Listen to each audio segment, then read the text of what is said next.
Hola, ¿qué tal a todos los seguidores del diario El Noticiero? El día de hoy nos encontramos en una nueva entrevista, esta vez con Michael Espinosa Coila, docente del curso de Criminología de la Universidad Nacional del Altiplano, al quien le doy la bienvenida.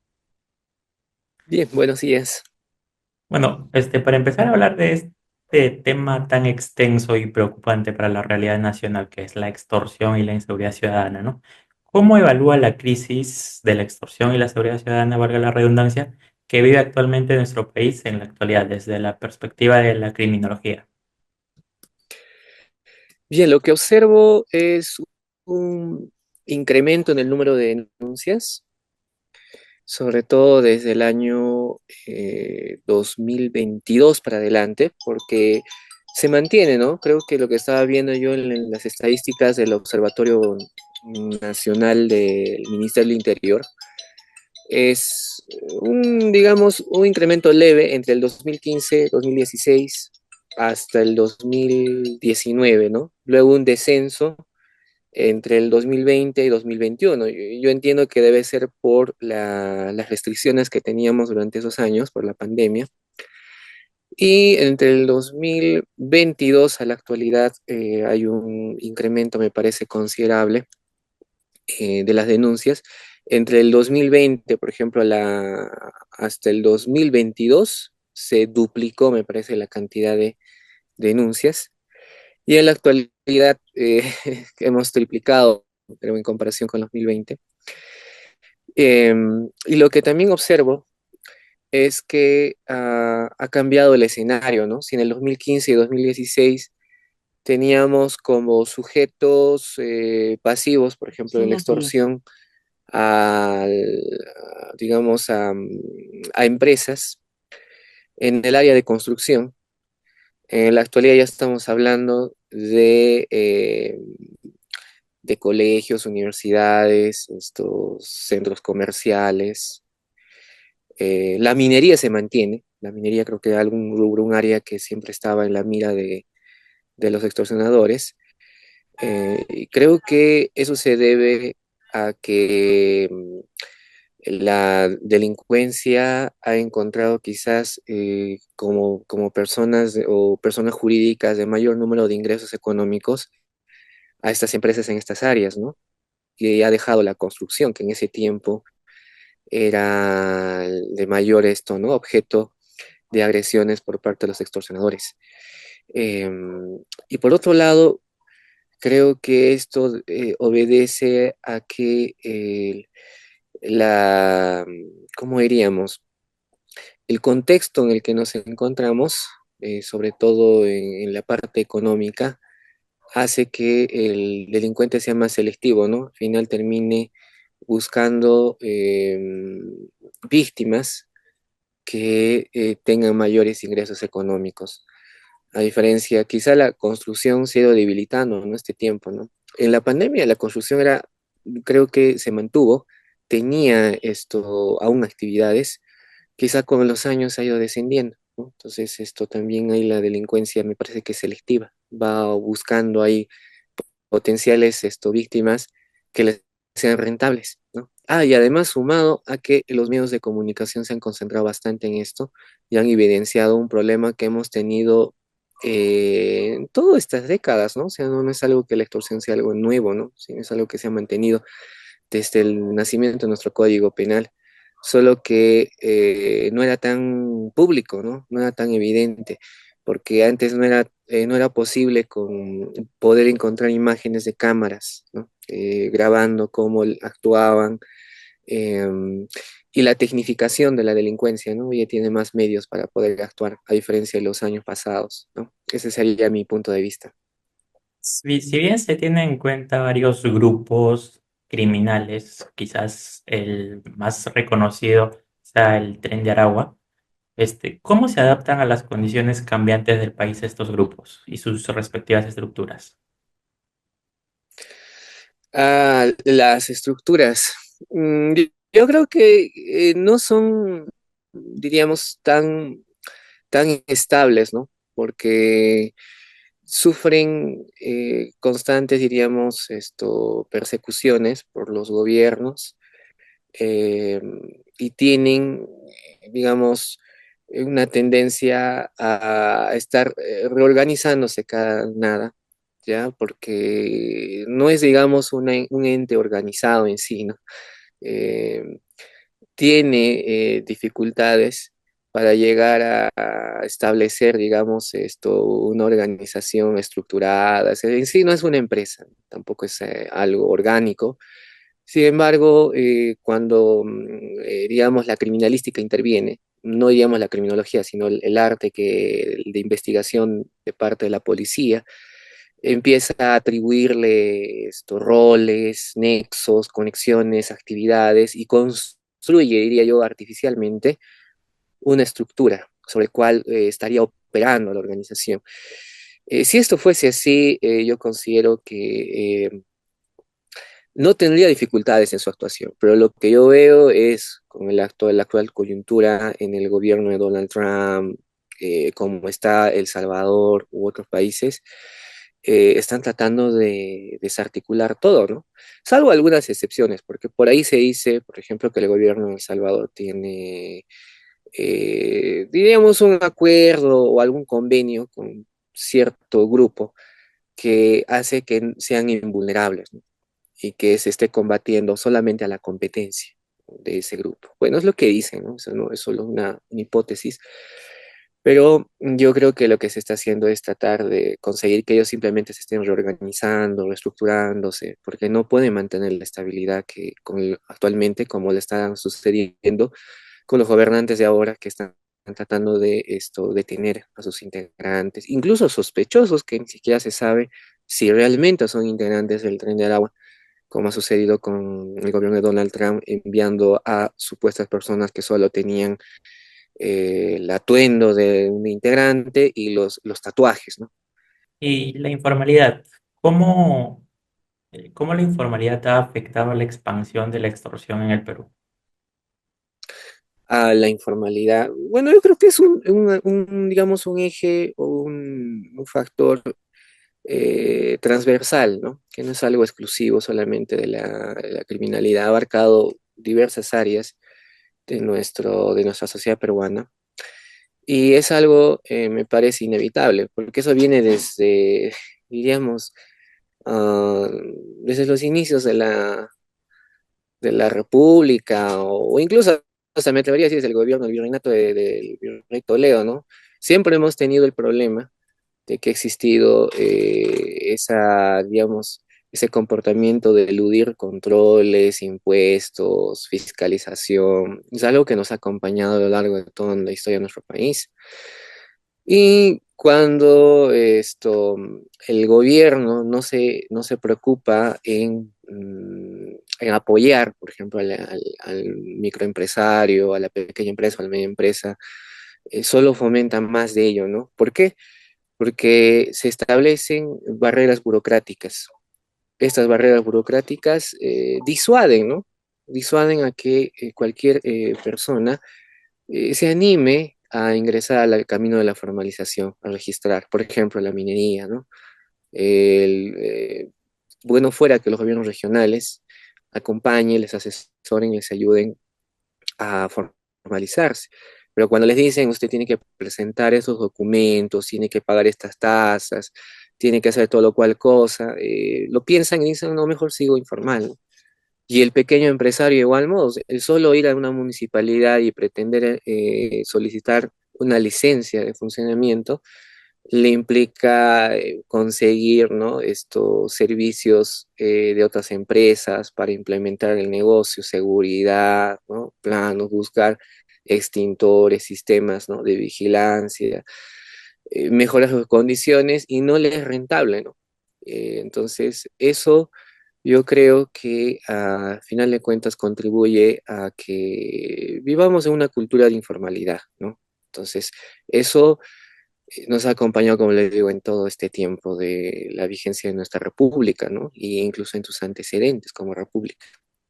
Y hablando un poco de las consecuencias, ¿cuáles son las consecuencias criminológicas más graves que puede traer la extorsión para la sociedad a largo plazo, ya sea en el plano económico y social?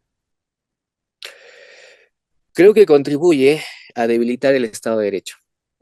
O sea, sobre lo que ya nos encontramos ahora en un Estado de Derecho, diríamos, aparente, porque no es a veces tan sencillo llegar a ejercer los derechos de protesta o entre otras cosas, cuando la estructura de un Estado ya no tiene legitimidad, o sea, sus representantes, sus autoridades, se ven cada vez más disminuidos porque la gente desconfía de ellos. Además, que no contamos con un suficiente número de policías para garantizar la seguridad, tienen carencias. Cuando ingresa, yo creo, la extorsión con nuevos medios de extorsión. Por ejemplo, a mí, entre el 2015 y 2016, en las encuestas que se realizaban, las víctimas de extorsión indicaban que no había un arma de por medio dentro de la extorsión. No se utilizaban muchas armas, poco, la incidencia era poca en armas. Por hoy en día vemos con las cámaras de videovigilancia que los extorsionadores usan armas, granadas, dinamitas, eh, gasolina, ¿no? Entonces empiezan a hacer ataques. Eso ha cambiado, ¿no? Eso ha cambiado. Y más adelante tal vez empiecen a usar otro tipo de medios que va a debilitar la seguridad en nuestros habitantes y esperemos que no llegue a un momento en el que se produzcan enfrentamientos, ¿no? Entre la policía y los delincuentes, ¿no? Y al final quien va a salir perdiendo en eso son los ciudadanos, entre clase media y clase baja sobre todo, ¿no? Porque la seguridad hay que tomarlo en cuenta, se está privatizando con todo esto. Ante la carencia que hay del personal policial y su logística, lo que hace, yo creo, la clase alta, bueno, es la manera como a veces la criminología crítica lo va clasificando, ¿no? Lo digo así. Eh, entonces, la clase alta va a preferir conseguir servicios privados de seguridad. Va a implementarse la seguridad en su entorno. La clase media, alguno podrá hacerlo, y la clase baja no va a poder conseguir eso, no va a poder conseguir una seguridad privada. Solo va a tener que confiar en la buena suerte, en los buenos oficios que le provee la policía, ¿no? Y las Fuerzas Armadas. Y eso va a significar que un sector de la sociedad termine excluido, ¿no? Del sistema de seguridad. Entonces, el peligro yo creo es ese, ¿no? Que terminemos en un estado de policía o un estado autoritario. ¿Por qué? Porque ante la emergencia que se va a presentar, el gobierno se va a ver obligado a declarar más estados de emergencia. Y en los estados de emergencia reducimos o restringimos los derechos de libertad y potenciamos más al poder punitivo porque le permitimos a las Fuerzas Armadas ejercer función policial. Y la función policial no siempre es la mejor, porque son personas que no están capacitadas para tratar con ciudadanos, sino ellos están preparados para trabajar en entornos o contextos bélicos. Y podía suscitarse abusos de autoridad, ¿no? Y quién sabe, muertes inocentes, y eso más socava a un Estado, y va a terminar debilitándose, ¿no? En el peor de los escenarios terminaríamos, quién sabe, como Haití, ¿no?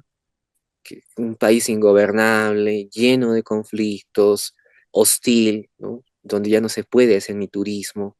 Entonces, eso sería lo peor que le podía suceder a un país, ¿no? Ese sería lo peor. Hablando justamente del estado de emergencia, ¿por qué el estado de emergencia no está funcionando? Porque el estado de emergencia no es, diríamos, real, ¿no? Es nominal. No es una cuestión de solamente declarar algo, ¿no? La cuestión es de realizar algo. Y con la logística que tiene nuestro país, tiene una policía, me parece que no es sofisticada. No lo es como Estados Unidos, no lo es como Alemania, no lo es como un país de la Unión Europea. Se ha debilitado, ¿no? En los últimos, desde el gobierno, me parece, de Alberto Fujimori en adelante, se ha desarticulado la policía. no es la policía de antes. Ni siquiera tenemos buenos detectives ni laboratorios. Entonces, confiar en un personal que tiene debilidades hace inviable que lo que es declarado se haga realidad, ¿no? Entonces, y los delincuentes no van a fijarse en una simple enunciación de un Estado, sino en que tengan ellos realmente dificultades para actuar. No tenemos ni siquiera a veces ni la impresión de que alguien esté cuidando nuestras calles, ¿no? Entonces, lo observamos por los medios de comunicación, que en pleno estado de emergencia sigue la vida normal, ¿no? O sea, uno no siente, y creo que los delincuentes necesitan sentir, ¿no? Que algo es efectivo. Y para eso necesitamos más recursos, más personal y sobre todo una buena organización de la policía. Y la policía, a diferencia, creo, de parece de Estados Unidos u otros países, ni siquiera tiene, como a veces indica el jurista Eugenio Rolls Zaffaroni, no tiene el derecho ni siquiera de la sindicalización. Y al no tenerlo, la policía tiene una venda sobre la boca que le impide decir que necesitamos aquello u otro. Y al no tener esa posibilidad, se hace difícil que atiendan sus necesidades. Bueno, ya para finalizar, con el material que se tiene acá en el Perú, ¿qué enfoque recomienda para hacer frente a este tipo de crímenes, ¿no? Como viene diciendo la extorsión, la inseguridad ciudadana, desde el punto policial y político? ¿Qué enfoque usted recomienda? Creo que un enfoque de preocuparnos por combatir los medios o herramientas que usan los delincuentes que extorsionan para que lo impidamos que ellos puedan ejecutar, ¿no? Sus planes criminales. ¿A qué me refiero? A que le limitemos, por ejemplo, la comunicación. Los medios de extorsión, por lo que observo, es a veces el WhatsApp, el teléfono, ¿no? En pocas palabras, es la línea telefónica. Entonces, ellos yo creo que se valen a veces del anonimato, se aprovechan de que no hay a veces un control serio sobre los números de teléfono, por lo cual yo, bueno, no sé si sea tan viable, pero no lo veo imposible, pero creo que se debería restringir el uso de líneas telefónicas. Sería interesante de que solo se permita tener a una persona un número telefónico, que quién sabe sea solo el número de DNI y no tener varios números telefónicos, ¿no? Y tendríamos un control más estricto de quién realmente tiene el control de un teléfono. Y también reforzar más los mecanismos de control biométrico para que no puedan llegar a suplantar identidad, ¿no? Y lo otro es que los extorsionadores se valen también de movilidad, ¿no? O sea, ellos usan a veces vehículos, motocicletas, ¿no? Y yo ahí también tenía mi preocupación. A veces se abusa mucho de las motocicletas, sobre todo en ciudades que son grandes. Es un medio ideal para escapar de algo, para esquivar el tráfico. Yo opinaría que debería restringirse el uso de motocicletas solo para el uso militar y policial. Y quién sabe ya para la zona rural, porque en la zona rural sí es útil una motocicleta, pero no para las ciudades, porque se aprovechan de ello. Entonces debería restringirse y también tener un control más serio sobre las licencias para conducir. Y por último, creo que nos ayudaría tratar de implementar más tecnología para tener ciudades inteligentes, ¿no? Smart cities. Y podríamos contar con ayuda de la inteligencia artificial para que las cámaras de videovigilancia cuenten con algoritmos, con un sistema que alerte cuando haya comportamientos sospechosos, raros, alerte, ¿no? A la policía o al serenazgo de una municipalidad, le digan, miren, en esta calle está sucediendo algo extraño, ¿no? Hay movimientos raros, hay un comportamiento fuera de lo normal, hay que visitar ese lugar. Igual modo en las casas, para que alerte, ¿no? Alerte y diga, esto está pasando, ¿no? Y más sensores, ¿no? Más sensores que ayudarían, pero con cierto también control para no llegar a lo que hace China, ¿no? China ya también exagera, ¿no? China yo creo que es un modelo interesante de control, ¿no? De la seguridad, pero también abusan, ¿no? O sea, ahí sacrifican la privacidad de las personas, la libertad, y terminan invadiendo la vida privada de las personas, ¿no? Ingresando prácticamente a su casa, a su vida. Eso tampoco es loable, ¿no? O viable. Pero yo creo que en un término medio o regular de vigilancia no le hace daño a la población, más bien ayuda. Y debería invertir el gobierno en ello, porque la clase, o lo diríamos, la seguridad privada que va a ser, va a prestar servicio, digamos, a las grandes empresas o personas que tengan medios, sí la van a contar, ¿no? Sí la van a contar, pero ¿qué hay de las personas que no tienen posibilidades de conseguir una seguridad privada? Quedan al desamparo. Entonces yo creo que ahí el gobierno llena el vacío y dice, podemos potenciar esto. Eso implicaría en mí que cada región tenga con 5G, ¿no? Y no todas las regiones tienen 5G. Un Smart City necesita una buena velocidad de Internet, tener esto más satélites, porque el GPS no va a funcionar, el GPS va a estar por ahí volando si es que no hay precisión en las coordenadas. Tener más antenas de telefonía y lamentablemente la misma población no lo permite. No sé qué, tienen una cultura de que las antenas van a hacer daño, pero en realidad son también aliados de la seguridad de las antenas, porque nos permiten hacer una buena geolocalización de las personas. Entonces, eso serían mis propuestas para que esto se disminuya de algún modo. No, no pretendo que se desaparezca, porque no podemos desaparecer la delincuencia. Es algo que siempre va a estar ahí latente. Si no, viviríamos en un paraíso, ¿no? Y no, esto no es un paraíso, ¿no? Perfecto, muchísimas gracias. Con nosotros estuvo Michael Espinosa Coila, docente del curso de Criminología de la Universidad Nacional del Altiplano. Muchísimas gracias. A usted, gracias.